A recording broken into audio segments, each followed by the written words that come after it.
जैसे जैसे हमारी इंटरनेट पर निर्भरता बढ़ती जा रही है, उतनी ही तेजी से हमारे निजी और संवेदनशील डेटा में सेंधमारी का भी खतरा बढ़ता जा रहा है। मोबाइल पर ऐसे तमाम जरूरी ऐप्स हैं जहां लोगों ने अपने डेटा को साझा किया हुआ है, लेकिन थोड़ी सी चूक हमारे डेटा की चोरी की वजह बन सकती है। आज डेटा प्राइवेसी डे है। हम इसे सुरक्षित रखने के उपायों पर बात करेंगे। इससे कितना सुरक्षित बनाया जा सकता है, इस पर चर्चा करेंगे। कानून, जितना तेजी से डेटा का उपयोग बढ़ा है, डेटा की खपत बढ़ी है, उतना तेजी से क्या कानून हमारे इम्प्रोवाइज हुए हैं जो हमें पूरी तरह से सुरक्षा की गारंटी दे पाए। आज हम एक और नए एआई के युग में प्रवेश कर चुके हैं और डीप सीक जैसे लेटेस्ट टेक्नोलॉजी मॉडल हमारे सामने हैं। वहां पर भी डेटा की सुरक्षा की बात की जा रही है। कहा जा रहा है कि हमारा डेटा चाइना में चला जाएगा, लेकिन उसकी कोई चिंता न करते हुए तमाम लोग इस ऐप को डाउनलोड भी कर रहे हैं। तो क्या ये सुरक्षित है? क्या हमारे पास कोई कानूनी कवच है जो बचाएगा हमें? हर जगह हमारे डेटा डिजिटल फुटप्रिंट मौजूद हैं। होटल्स में जाइए, बाजार में जाइए, इंटरनेट पर जाइए, कोई चीज़ खरीदते हैं, फिजिकली जाइए, कोई चीज़ खरीदते हैं, हर जगह हमारे डिजिटल प्रिंट्स मौजूद हैं। तो ऐसे में कितना ज़रूरी हो गया है डेटा प्रोटेक्शन? आज इसी पर खास मेहमानों संग चर्चा। पहले ये रिपोर्ट।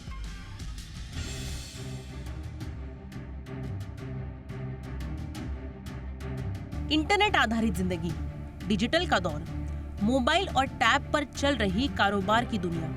बैंक खाता ऑपरेट करना हो या करानी हो केवाईसी, लोन अप्लाई करना हो या फिर यात्रा टिकट, चाहे बिजली और पानी का भरना हो बिल या फिर नौकरी के लिए भरना हो फॉर्म, आज के इस दौर में सब कुछ डिजिटल हो चुका है। दरअसल इन सभी गतिविधियों के लिए वेबसाइट हो या ऐप, हमें अपनी पूरी डिटेल्स इन पर करनी होती है साझा। तो ऐसे में हमें इंटरनेट के मकड़जाल से उलझी दुनिया में अपने डेटा की प्राइवेसी की अहमियत को भी समझना बेहद जरूरी है। दरअसल आज के युग में डेटा की सुरक्षा एक सबसे बड़ी चुनौती बनकर उभरी है। कारोबार हो या फिर नेटवर्किंग, डेटा एक बड़ा खजाना साबित हो रहा है। ऐसे में डेटा का गैर कानूनी खरीद फरोख्त भी जारी है। जाहिर है, डेटा के लीक होने के खतरे से बचने के लिए सरकार ने सख्त नियम कायदे भी बनाए हैं और इसी कड़ी में हर साल 28 जनवरी को डेटा प्राइवेसी डे मनाया जाता है। इसका सीधा मकसद डेटा के तौर पर अपनी निजी और संवेदनशील जानकारी को सुरक्षित रखना है। डेटा प्राइवेसी को लेकर हम सचेत तो हो जाएंगे, लेकिन कैसे? ये एक बड़ी चुनौती है। सबसे पहले तो हमें अपने कंप्यूटर, लैपटॉप, टैबलेट, स्मार्टफोन में लेटेस्ट सॉफ्टवेयर का इस्तेमाल करना चाहिए और इसके एप्लीकेशन को अपडेट रखना चाहिए। ख्याल रहे, इन एप्लीकेशन की सुरक्षा को लेकर एंटी मॉलवेयर सॉफ्टवेयर का इस्तेमाल बेहद जरूरी है ताकि कोई इन एप्लीकेशन में सेंध न लगा सके। वही मजबूत और सुरक्षित पासवर्ड का होना भी डेटा प्राइवेसी की बड़ी शर्त है। कोशिश करें कि पासवर्ड जटिल हो ताकि कोई जालसाज उसे आसानी से ट्रैक ना कर सके। वही आज के दौर में मोबाइल पर ही लोग बैंकिंग से लेकर अपनी सारी संवेदनशील जानकारियों को रखते हैं, लेकिन थोड़ी सी भी चूक मोबाइल हैकिंग या मैपिंग की बड़ी वजह बन सकती है और पलक झपकते ही आप साइबर फ्रॉड का शिकार हो सकते हैं। ऐसे में फोन की लोकेशन ट्रैकिंग को हमेशा ओपन ना रखें और जरूरत की ही एप्लीकेशन को अपने लोकेशन की परमिशन दें। वही डेटा प्राइवेसी को लेकर एक बड़ी बात जहन में रखनी होगी कि हमें असुरक्षित वाईफाई के इस्तेमाल से बचना चाहिए और अपने डिवाइस में प्राइवेसी सेटिंग को एक्टिव रखें। किसी संदिग्ध लिंक या मैसेज पर कतई क्लिक ना करें, वरना जालसाज आपके डिवाइस की निजी जानकारियों में सेंध लगा सकते हैं।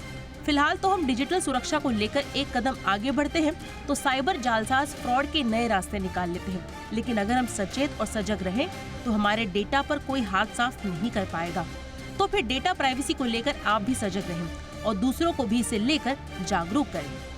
ब्यूरो रिपोर्ट, जी मीडिया। बहुत ही खास मेहमान मेरे साथ जुड़ रहे हैं। सुप्रीम कोर्ट के जाने माने वकील विराग गुप्ता हमारे साथ जुड़ चुके हैं। विराग जी, बहुत बहुत स्वागत है आपका सर। डेटा प्रोटेक्शन डे है आज। कितने हम आश्वस्त हुए हैं कि जो हमारे डिजिटल फुटप्रिंट हैं वो ट्रेस नहीं किए जाएंगे और हमारे डेटा की सेंधमारी थोड़ा कम हुई है क्या, और क्या हम डिजिटली सुरक्षित हुए हैं क्या सर? दीपक जी, अगर हम दिल्ली में रहते हैं नवंबर दिसंबर में और हम ये सोचें कि प्रदूषण से मुक्त हो गए हैं तो नहीं हो सकते हैं। दिल्ली में रह के प्रदूषण का सामना करना पड़ेगा।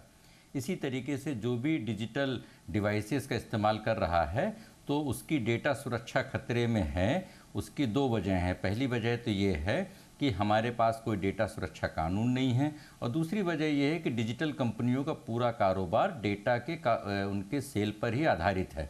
अब हम इसको इस तरीके से समझें कि अगर आप किसी भी ऐप का इस्तेमाल कर रहे हैं, जिन ऐप्स का इस्तेमाल कर रहे हैं उनमें अधिकांश में आपको बहुत सारी डिटेल्स शेयर करने पड़ते हैं, मजबूरी उसके बगैर आप उनका इस्तेमाल नहीं कर सकते हैं, और वो इस्तेमाल करने के बाद डेटा उनके पास जाता है। तो दो सवाल सबसे पहले भारत में किसी को भी पूछने की ज़रूरत है।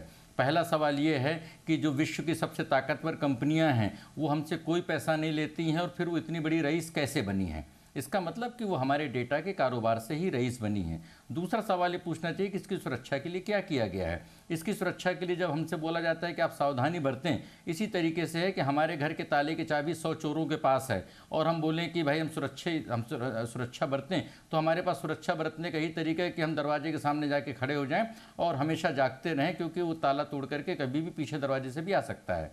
तो दो हालिया घटनाएं हुई हैं।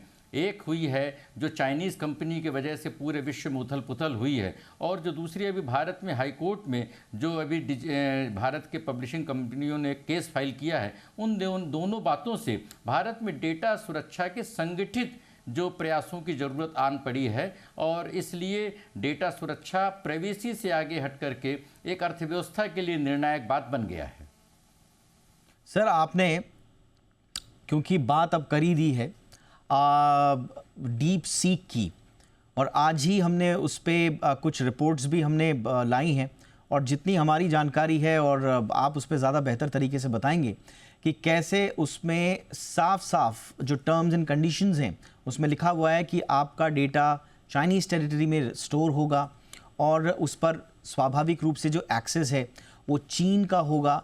वो डेटा आपको लगातार ट्रैक करेगा, आपकी लोकेशंस देखेगा, आपकी आईपी एड्रेस वो लेगा, हर चीज़ उस पर जाएगा। हम ऐसे दौर में पहुंच चुके हैं सर, जब आपके डेटा की खुलेआम चोरी, अब ये चोरी छुपे बात नहीं रह गई है। एक कंपनी घोषित रूप से ये कह रही है। हम इस स्थिति में आ चुके हैं, इस एरा में आ चुके हैं, और उसके बावजूद हमारे पास कोई डिजिटल सुरक्षा कवच नहीं है। थोड़ा सा बताइए sir, digital personal data protection act 2023 संसद से पास होने के बावजूद अभी तक वो नोटिफाई नहीं हुआ है। ये ऐसी बेचारगी क्यों है? कहां दिक्कतें कहां हैं? हम कहां चूक रहे हैं विराग जी? देखिए, डिजिटल के 3 हमारे बड़े खंबे हैं जो सरकार मानती है और है। एक खंबा है हमारा जो टेलीकॉम है। तो टेलीकॉम के हमारे पुराने अंग्रेजों के समय कानून थे टेलीग्राफ एक्ट, उसकी जगह पे नया टेलीकॉम कानून बनाया गया है, लेकिन उसको भी आंशिक तौर पे ही लागू किया गया, पूरा लागू नहीं किया गया। दूसरा हमारा आईटी एक्ट है जो 2000 फिर 2008 में जो उसको फिर संशोधित हुआ, तो उसकी जगह डिजिटल इंडिया कानून की बात हो रही, जिस पर बहस ही हो रही, वो भी कानून अभी नहीं बना है। तीसरा डेटा सुरक्षा कानून, इसकी शुरुआत 2010-11 में हो गई थी पुरानी सरकार की जस्टिस एपी शाह कमेटी के समय में। उसके बाद फिर जब सुप्रीम कोर्ट में जजमेंट आया तो सरकार ने बोला कि हम डेटा सुरक्षा कानून तुरंत लागू कर रहे हैं। आज़ाद भारत के इतिहास में सबसे बड़ा फैसला है जिसमें किसी भी जज की असहमति नहीं थी। सुप्रीम कोर्ट के 9 जजों ने डेटा सुरक्षा प्राइवेसी के बारे में जजमेंट दिया था, और 2017 में सरकार ने सुप्रीम कोर्ट में हलफनामा दिया था कि हम तुरंत लागू करेंगे। उसके बाद 6 साल बाद कानून संसद से बना, और उसको अभी तक लागू नहीं किया गया, क्योंकि अब सरकार ने उसके लिए ड्राफ्ट नियम बनाए हैं। उन नियमों को संसद के मानसून सत्र में पेश किया जाएगा, और उसके बाद फिर उसको लागू करने के लिए फिर 2 साल का समय दिया जाएगा। और हम जब हर 6 महीने में नया मोबाइल का हमारा मॉडल आ रहा है, तो हम डेटा सुरक्षा कानून जब तक लाएंगे तब तक हमारे पास सुरक्षा के लिए डेटा बचेगा ही नहीं, क्योंकि सारा डेटा लोगों के पास चला जा चुका होगा। तो कारवां गुजर गया, गुबार देखते रहे, मरीज तो मर गया, बुखार देखते रहे, वो बात हमारे डेटा सुरक्षा कानून पर पूरी तरह से लागू हो रही है। विराग जी, बड़ी विचित्र बात है, और मैं सुबह से देख रहा था कि एक इंसान के जीवन में वो डिजिटल फुटप्रिंट कहाँ कहाँ छोड़ता है। सुबह उठने से लेकर रात को सोने तक एक आदमी के जीवन में 18 पोटेंशियल डिजिटल फ्रॉड्स हो सकते हैं, जिसमें उसके स्मार्टफोन और ईमेल फिशिंग है, फॉल्स ऐप नोटिफिकेशंस हैं, वाईफाई इंटरसेप्शंस हैं, जो उनका लोकेशन है, डेटा एक्सप्लोरेशन है, और इस तरह से बहुत सारे हैं। मैं सबके नाम नहीं ले सकता, लेकिन 18 तरह के हैं। और रात में आप ये समझ लीजिए, जब आप सो भी रहे हैं ना, उस वक्त भी स्लीप ट्रैकिंग डेटा एक्सप्लॉइटेशन हो सकता है, क्योंकि बहुत सारे ऐप्स हैं जो आपकी स्लीप को ट्रैक करते हैं, यानी कि आदमी जब सो रहा है तब का डेटा भी हमारा कहीं ना कहीं स्टोर किया जा रहा है। इतने बड़े विस्तार में सर, आपको लगता है कि जो हम कोशिशें कर भी रहे हैं, जो अभी आधे अधूरे एक्ट हमारे पास हैं और जो कुछ समय बाद कानून बन भी जाएंगे, वो पर्याप्त होंगे? नहीं, बिल्कुल नहीं। उसकी दो वजह हैं। जब तक आप किसी चीज़ को, जैसे कोई स्लैब है, उस स्लैब में सारे खंभे जब तक नहीं बनेंगे, स्लैब कमज़ोर रहेगा, वो गिर सकता है। इसी तरीके से जब तक एक साथ तीनों खंभों को, जो मैंने बताया है, टेलीकॉम, आईटी और डेटा को, एक साथ उन तीनों खंभों को जब तक व्यवस्थित तरीके से लागू नहीं किया जाएगा, जब तक उनके नियमों को लागू नहीं किया जाएगा और रेगुलेटर नहीं बनाया जाएगा और तुरंत प्रभाव से लागू करने के साथ जुर्माना जब तक नहीं लगाया जाएगा, तब तक हमारे यहाँ की डेटा सुरक्षा एक कहीं ना कहीं से एक अब तो वो एक भ्रम भी नहीं है, वो भ्रम टूट गया है। मैं आपको एक बात बताता हूँ, हमारे देश में किन कंपनियों ने सालों साल में कितनी बड़ी संपत्ति पैदा की है, और जो एनवीडिया कंपनी है उसका शेयर डीप सीक की वजह से एक दिन में जितना घटा, उसकी वजह से 3 बड़ी कंपनियों की जो कंबाइंड वेल्थ है उससे भी ज़्यादा उसका एक दिन में नुकसान हो गया। अब जिस कंपनी की वजह से नुकसान हुआ और जिस कंपनी को नुकसान हुआ, ये दोनों कंपनियां एआई की कंपनियां, और एआई के पास जो इन कंपनियों के पास डेटा गया निश्चित तौर पर चोरी के आधारित पर गया होगा।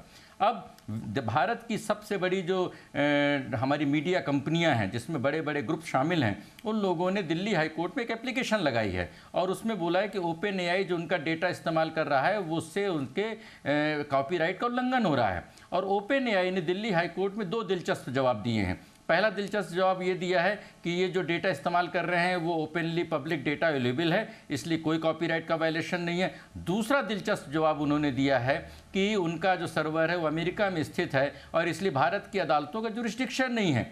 अब ये बात KN गोविंदाचार्य मामले में दिल्ली हाई कोर्ट में बात आई थी कि भारत में सर्वर्स होना चाहिए, सरकारी जब कम्युनिकेशन इस्तेमाल होता है तो NIC का ही इस्तेमाल करना चाहिए। अब सरकार खुलकर ओपन एआई का इस्तेमाल कर रही है, संस्थाएं इस्तेमाल कर रही हैं, लेकिन हमारा डेटा लोकलाइजेशन पर कोई जोर नहीं है, तो हम स्वदेशी अर्थव्यवस्था कैसे बनेंगे? तो मुझे लग रहा है कि ये बात, एक और भी बात ज़रूरी है कि अभी 2 दिन पहले खबर आई थी कि डिजिटल अर्थव्यवस्था दुगनी तेज़ी से बढ़ रही है। दुगनी तेज़ी से इसलिए बढ़ रही है, नंबर 1, उनके ऊपर टैक्स नहीं पूरे तरह से वसूले जाते, नंबर 2, उनको इंसेंटिव दिए जाते हैं, और नंबर 3, वो डेटा सुरक्षा कानून लागू नहीं हो रहा है। अब उसकी वजह से उनकी अर्थव्यवस्था तेज़ी से बढ़ रही है, परंपरागत अर्थव्यवस्था का ह्रास हो रहा है। इसकी वजह से भारत की अर्थव्यवस्था में कितने रोजगार का विकास हो रहा है, कितनी हमारी अर्थव्यवस्था में आमदनी की क्षति हो रही है। मुझे लग रहा है कि डिजिटल अर्थव्यवस्था के विकास के साथ हमको इन बातों पर भी गौर करने की ज़रूरत है। जब हम रेगुलेशन और हम जो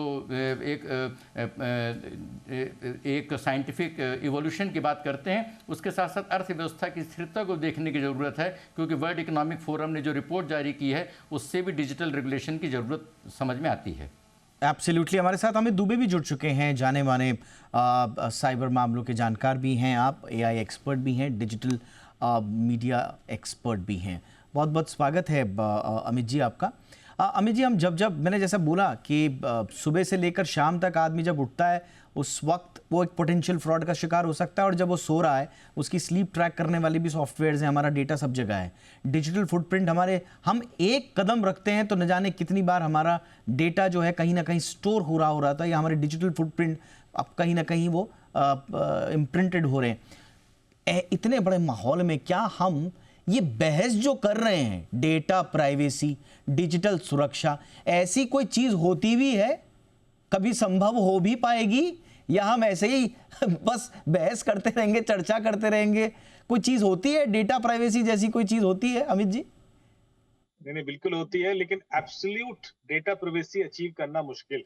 देखिए, यदि हम ये सोचते हैं कि हम पूरी तरीके से अपना डेटा प्रोटेक्ट कर सकते हैं या किसी को भी नहीं मिलेगा, कि होता क्या, आमतौर पर हमारे फोन में ऐसी 75 एप्लीकेशन हैं जो डेटा ले रही हैं। अब आप यदि लोकेशन ऑफ भी कर दें, लोगों ने कहा भाई लोकेशन ऑफ कर दीजिए, आप बिना अपनी लोकेशन दिए इंटरनेट एक्सेस ही नहीं कर सकते। आप जैसे ही किसी सर्वर को कनेक्ट करते हो, सबसे पहले आपका IP एड्रेस जाता है, और IP एड्रेस गया तो आपकी लोकेशन गई। तो आप कहां कहां रोकेंगे उसको? आप यदि GPS ऑफ करके सोचते हैं कि आपकी लोकेशन बच गई या नहीं जा रही है, तो भी कोई फायदा नहीं है, क्योंकि आजकल 5G के जमाने में बिना GPS भी जो एक्यूरेसी है लोकेशन की, वो बहुत अच्छी है। वो 50-100 मीटर पे मिल जाती है लोकेशन।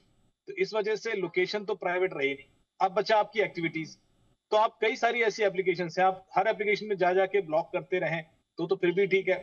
फिर उसके बाद आप अपना फोन सेफ रखे हैं, आपने सारी सेटिंग कर ली, पर आप जिससे मिल रहे हैं उसके थ्रू भी आपका डेटा जा रहा है।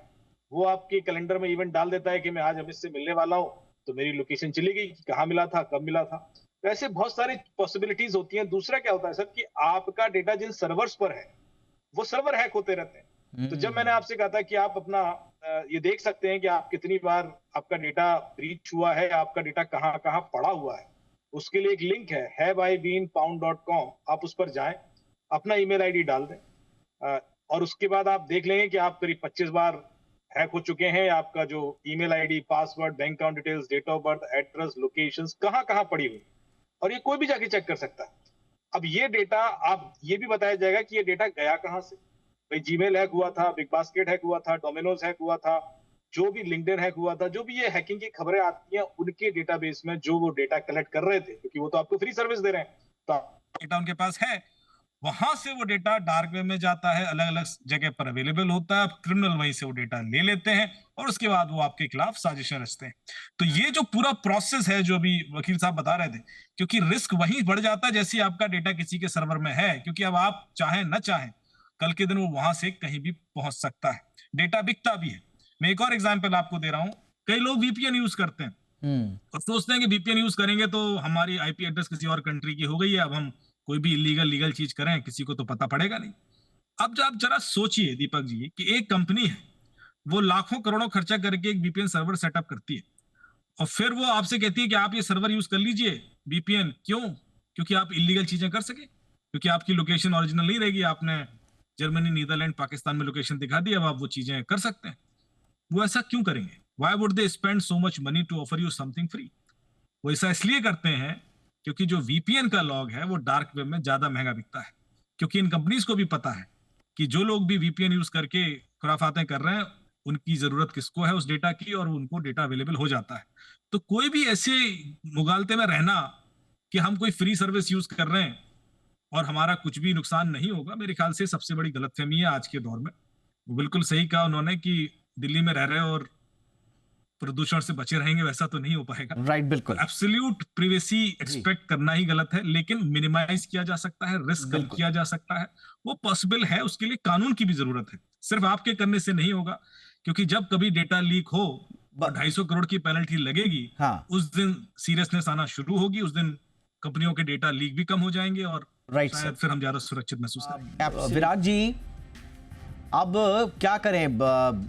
सरकार के भरोसे बैठे रहें, अपने आप जागरूक हो जाएं, या फिर कंपनियों को, क्योंकि हम अगर जागरूक हो भी गए, जैसा अभी अमित जी बता भी रहे थे, हम जागरूक अगर हो भी गए,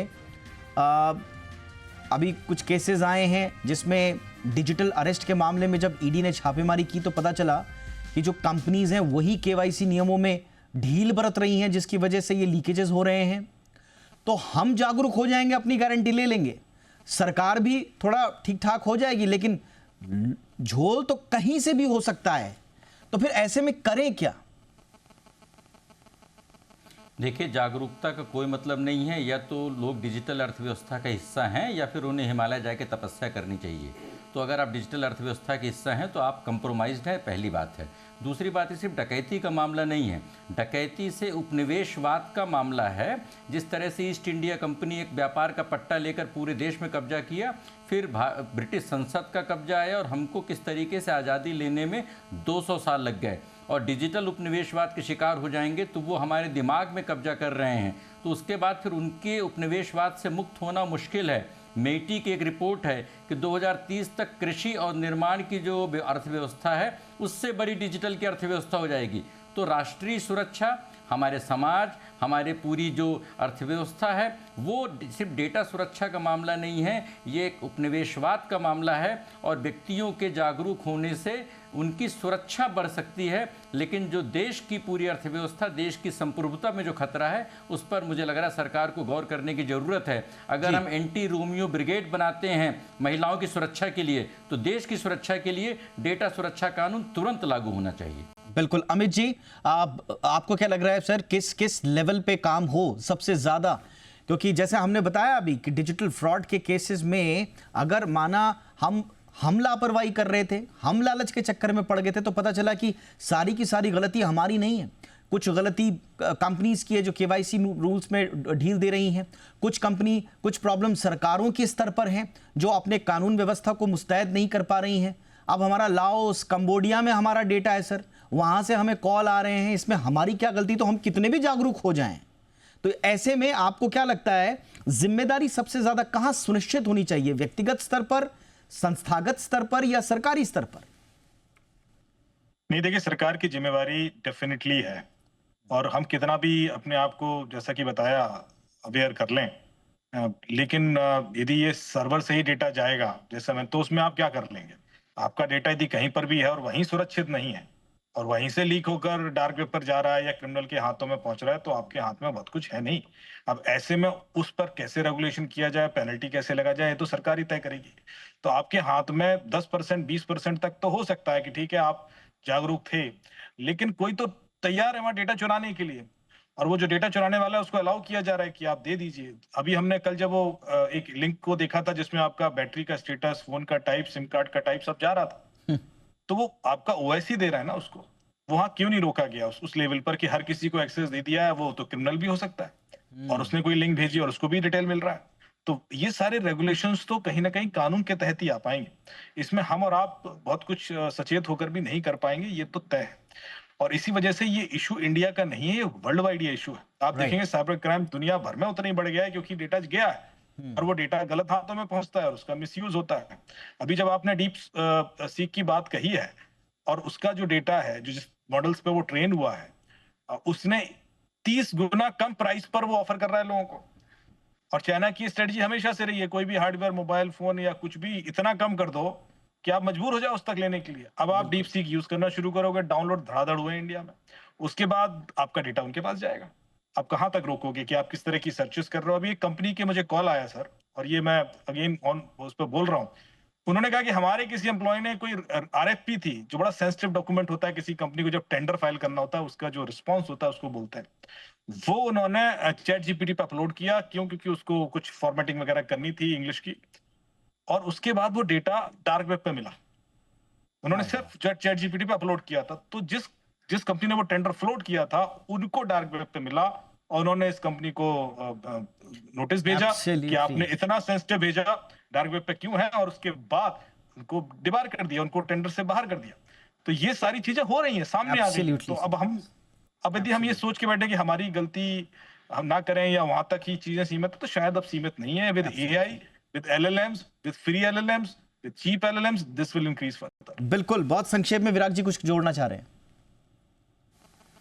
अमित जी, सॉरी दीपक जी, जो अभी बात बोल रहे हैं, हम लोग व्यक्तियों की बात कर रहे हैं। सरकार का डेटा सुरक्षित नहीं है, जो हमारी कस्टोडियन है, सरकारी ईमेल का निजी इस्तेमाल हो रहा है। सरकारी जो कंप्यूटर सिस्टम है 2014 के दिल्ली हाई कोर्ट के ऑर्डर को उल्लंघन करके हो रहा है। तो जो हमारे रक्षक हैं उनका डेटा सुरक्षित नहीं है, ये और ज़्यादा चिंता की बात है। सबसे बड़ी बात यही है कि आपका डेटा, हमारा डेटा सुरक्षित नहीं है, और डेटा प्राइवेसी जैसी कोई चीज़ एग्जिस्ट करती नहीं एब्सोल्यूट फॉर्म में।